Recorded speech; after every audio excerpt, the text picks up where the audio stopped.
Ha llegado la bendita fiesta de otoño, la fiesta de las trompetas. Espero que reciban muchas bendiciones a través de las fiestas.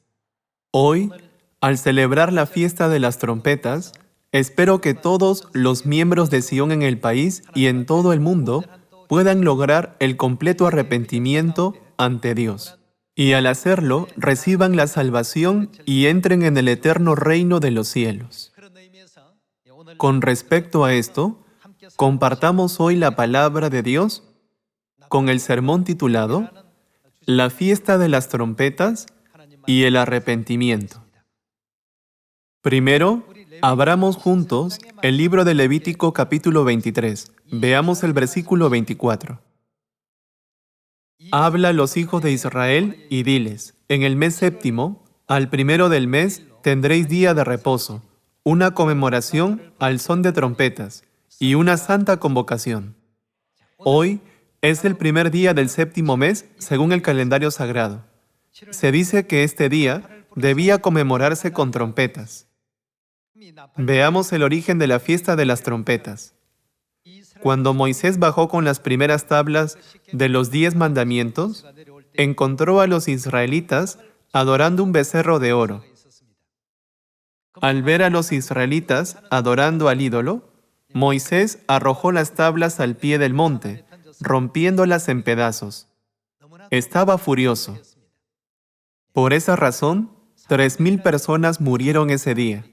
Después, los que quedaron arreglaron toda la situación confusa y desordenada de los israelitas, se dieron cuenta de su pecado y se arrepintieron sinceramente confesando a Dios todas sus malas acciones. Luego, Dios ordenó a Moisés que subiera al monte Sinaí para recibir las segundas tablas de los 10 mandamientos en el primer día del sexto mes, según el calendario sagrado. Entonces, subió al monte Sinaí el primer día del sexto mes y ayunó nuevamente por 40 días. Moisés ayunó 40 días cuando recibió las primeras tablas de los 10 mandamientos y ayunó otros 40 días cuando recibió las segundas tablas. Después de ayunar 40 días, recibió los 10 mandamientos y descendió. Ese día fue el 10º día del séptimo mes, según el calendario sagrado. En el 10º día del séptimo mes, según el calendario sagrado, Dios expió todos los pecados de los israelitas. Por lo tanto, Dios estableció el 10º día del séptimo mes como el día de expiación. El día de expiación es dentro de 10 días, así que prepárense con un corazón arrepentido.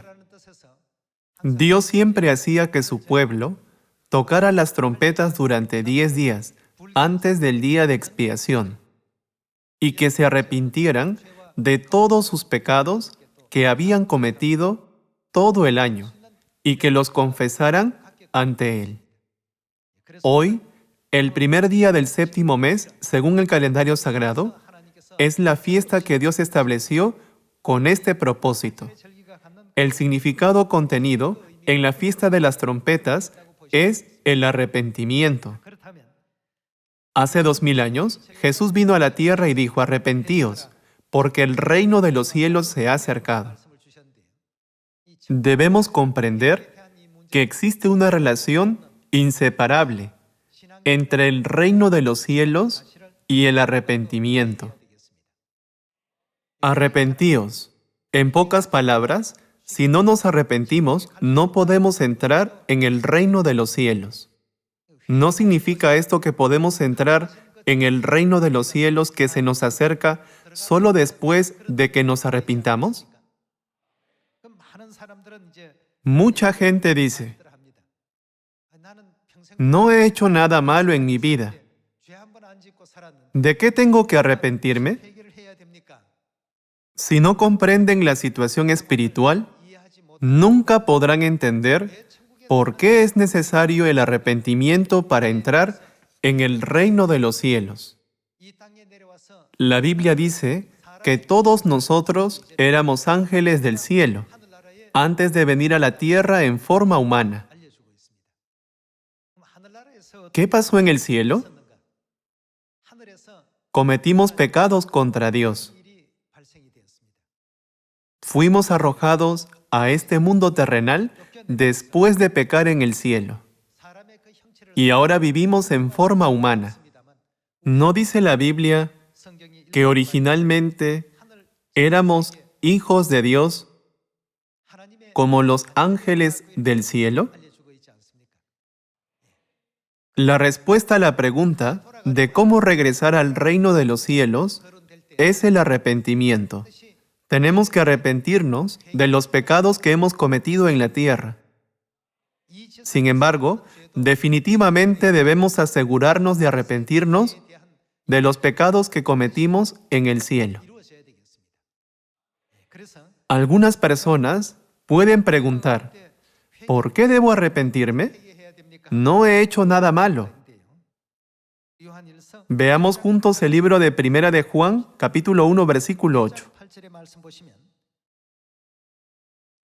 Si decimos que no tenemos pecado, nos engañamos a nosotros mismos, y la verdad no está en nosotros. Si confesamos nuestros pecados, Él es fiel y justo para perdonar nuestros pecados y limpiarnos de toda maldad. Si decimos que no hemos pecado, le hacemos a Él mentiroso, y su palabra no está en nosotros. Somos los ángeles que fueron expulsados a la tierra por los pecados que cometieron en el cielo. El hecho de que hayamos nacido en esta tierra prueba que somos pecadores, porque nadie más que un pecador puede vestirse de la carne. Descendimos a la tierra vistiendo la carne a causa de nuestros pecados. ¿Acaso no concedió Dios una vida limitada a toda la humanidad para que pudieran llevar una vida de arrepentimiento en esta tierra? Como está escrito en Primera de Juan capítulo 1, versículo 8. Si decimos que no tenemos pecado, nos engañamos a nosotros mismos, y la verdad no está en nosotros. Si confesamos nuestros pecados, Él es fiel y justo para perdonar nuestros pecados y limpiarnos de toda maldad.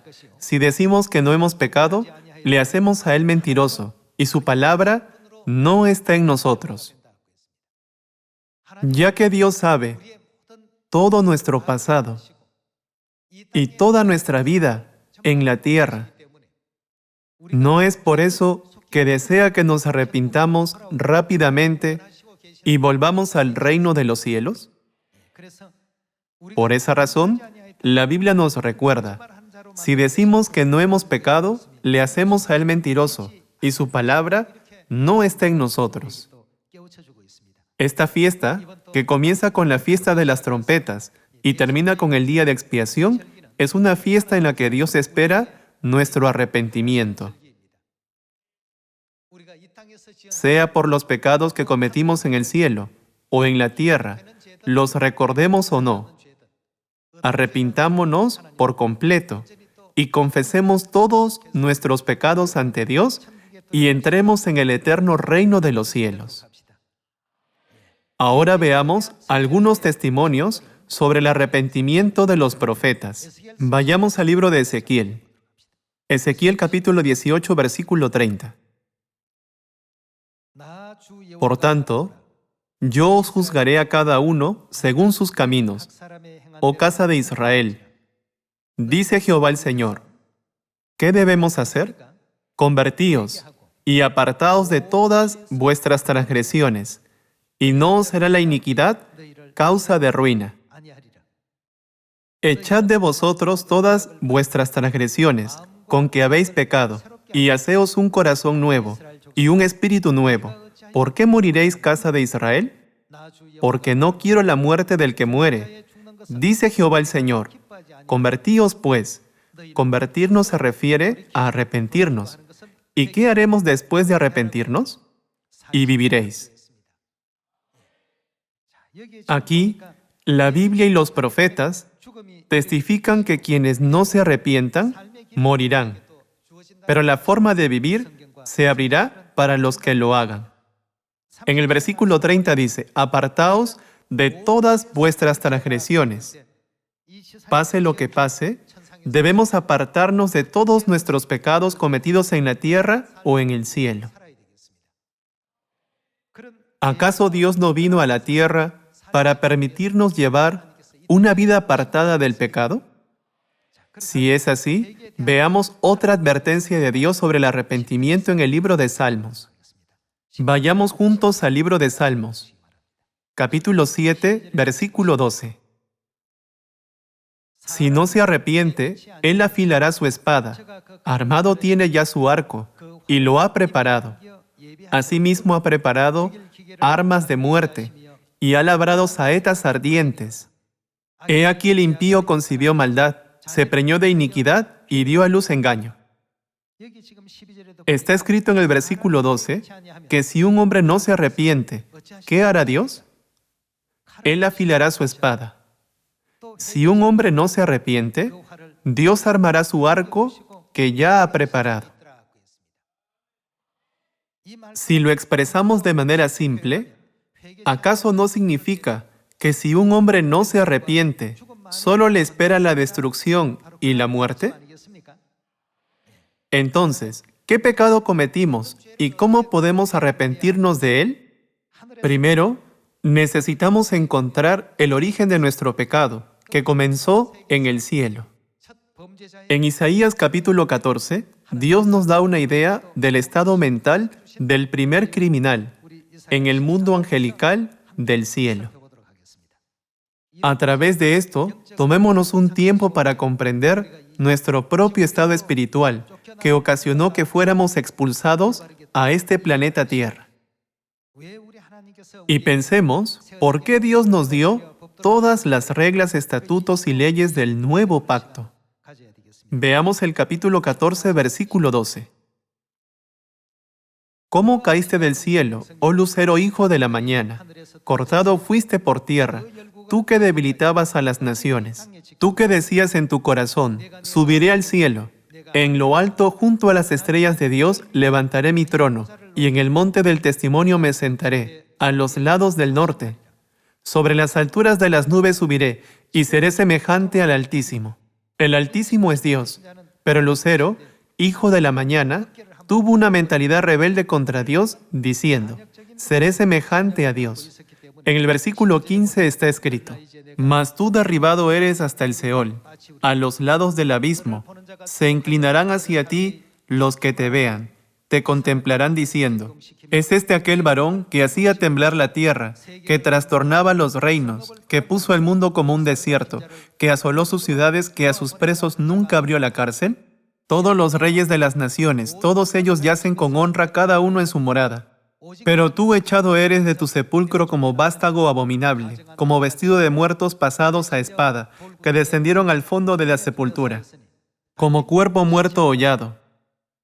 No serás contado con ellos en la sepultura, porque tú destruiste tu tierra, mataste a tu pueblo. No será nombrada para siempre la descendencia de los malignos. Aquí Dios explica la vida anterior del rey de Babilonia. Él trató de levantar su trono sobre Dios. ¡Qué deplorable! ¿Qué produjo su pecado al final? Como está escrito en Apocalipsis, ¿qué sucedió en el cielo? Hubo una guerra en el cielo. Satanás, que es comparado con el dragón, fue arrojado a la tierra con sus ángeles. Ellos cometieron el grave pecado de atentar contra el trono de Dios. Encontremos un versículo más en Ezequiel capítulo 28. Veamos Ezequiel capítulo 28, versículo 11. Ezequiel capítulo 28, versículo 11. Vino a mí palabra de Jehová diciendo, Hijo de hombre, levanta endechas sobre el rey de Tiro, y dile, así ha dicho Jehová el Señor, tú eras el sello de la perfección, lleno de sabiduría y acabado de hermosura. En Edén, en el huerto de Dios estuviste. De toda piedra preciosa era tu vestidura, de cornerina, topacio, jaspe, crisólito, berilo y ónice, de zafiro, carbunclo, esmeralda y oro. Los primores de tus tamboriles y flautas estuvieron preparados para ti en el día de tu creación. Tú, querubín grande protector, yo te puse en el santo monte de Dios, allí estuviste. En medio de las piedras de fuego te paseabas. Perfecto eras en todos tus caminos desde el día que fuiste creado, hasta que se halló en ti maldad. A causa de la multitud de tus contrataciones, fuiste lleno de iniquidad y pecaste. Por lo que yo te eché del monte de Dios, y te arrojé de entre las piedras del fuego. Oh querubín protector, se enalteció tu corazón a causa de tu hermosura. Corrompiste tu sabiduría a causa de tu esplendor. Yo te arrojaré por tierra. Delante de los reyes te pondré, para que miren en ti. Con la multitud de tus maldades y con la iniquidad de tus contrataciones, profanaste tu santuario. Yo, pues, saqué fuego de en medio de ti, el cual te consumió y te puse en ceniza sobre la tierra a los ojos de todos los que te miran. Ezequiel, capítulo 28, explica la vida anterior del rey de Tiro. En su vida anterior, el rey de Tiro era un querubín protector, pero ya que fue orgulloso, se volvió violento y finalmente pecó contra Dios. Dios mostró los ejemplos del rey de Babilonia y del rey de Tiro para recordarnos la vida que llevábamos y la razón por la que vinimos a la tierra desde el mundo angelical, luego de pecar contra él. Por esta razón, Jesús dijo que había venido a la tierra a llamar a ¿quiénes? Él dijo, no he venido a llamar a justos, sino a pecadores. ¿En dónde pecaron los pecadores? Pecaron en el cielo. ¿Acaso no dijo Jesús que había venido a la tierra para guiar a los pecadores al arrepentimiento y salvarlos? Leamos Lucas capítulo 5, versículo 31. Respondiendo Jesús, les dijo, los que están sanos no tienen necesidad de médico, sino los enfermos. No he venido a llamar a justos. La razón por la que Jesús vino a la tierra no fue para llamar a justos, sino a ¿quiénes? Sino a pecadores al arrepentimiento. Él vino a la tierra para guiarlos al arrepentimiento. En el libro de Primera de Juan está escrito, si decimos que no hemos pecado, le hacemos a Él mentiroso. Somos pecadores que cometieron graves pecados en el cielo y fueron arrojados a la tierra. A fin de guiar a estas almas corruptas a la salvación y guiarlos al arrepentimiento, Jesús vino a la tierra. Por eso al principio de su ministerio del Evangelio expresó, arrepentíos porque el reino de los cielos se ha acercado. En otras palabras, si quieren regresar al cielo, primero deben salir de todos los pecados que acumularon en el cielo y cumplir el significado del arrepentimiento. ¿No nos enseñó Jesús esto claramente?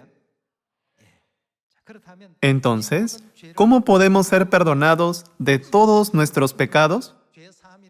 El perdón de pecados es lo más importante para la humanidad.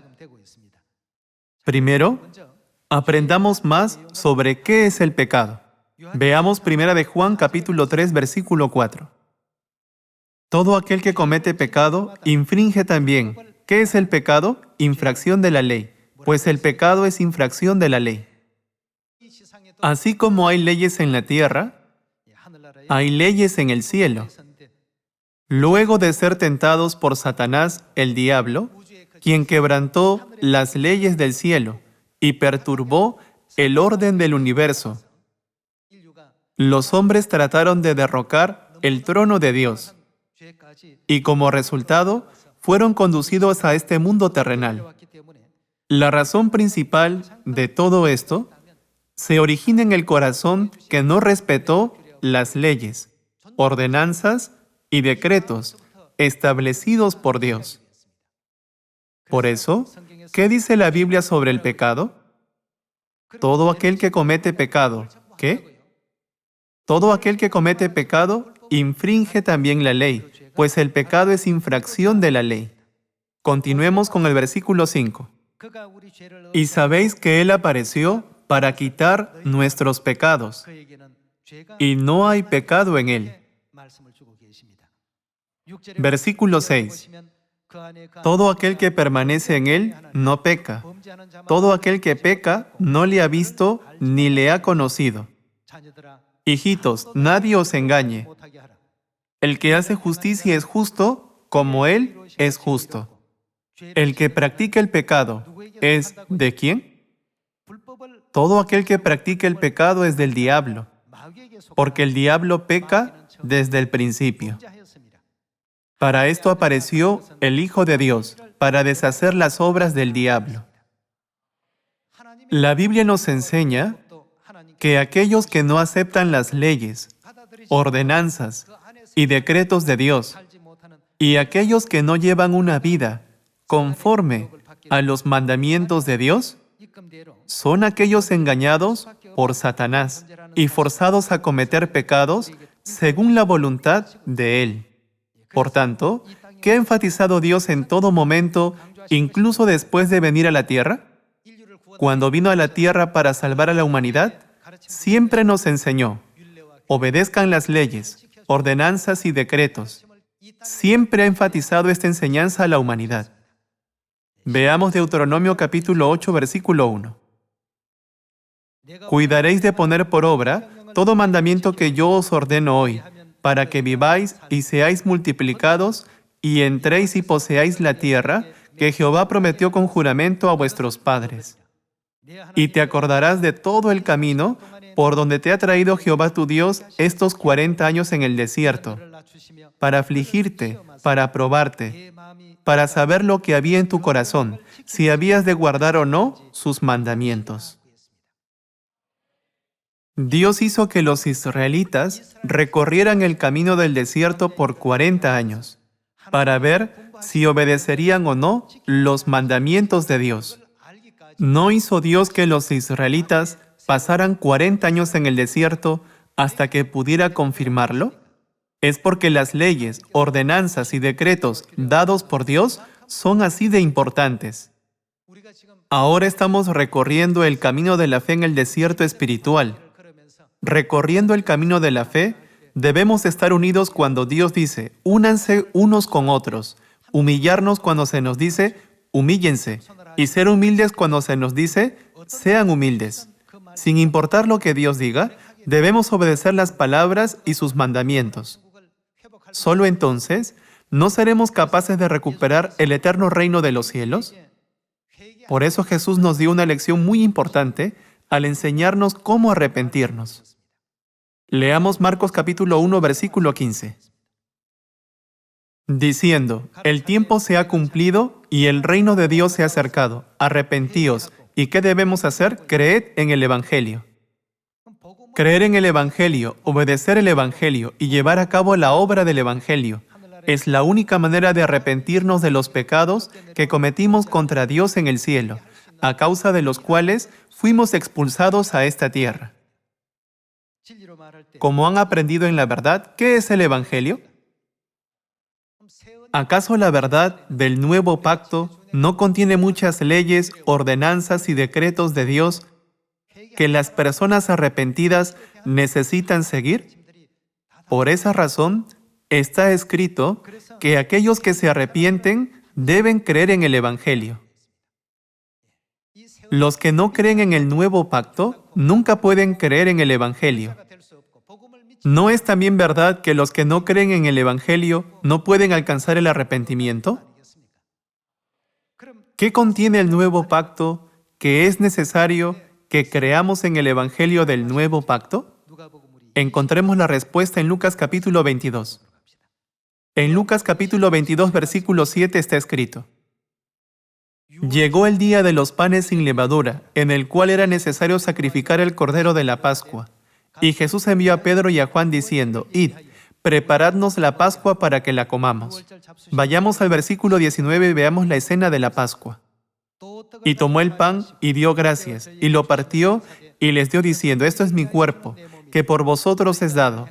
haced esto en memoria de mí. De igual manera, después que hubo cenado, tomó la copa diciendo, esta copa es el nuevo pacto en mi sangre, que por vosotros se derrama. Aquí podemos ver que la muerte y el sacrificio de Jesucristo están contenidos en el nuevo pacto. El nuevo pacto es el Evangelio. Sin la sangre de Cristo, no podemos regresar al eterno reino de los cielos. Después de oír que pueden entrar en el cielo por la preciosa sangre de Jesucristo, algunos preguntan, ¿es suficiente con guardar la Pascua? Debemos entender el verdadero significado de la Pascua. ¿A través de qué se estableció el nuevo pacto?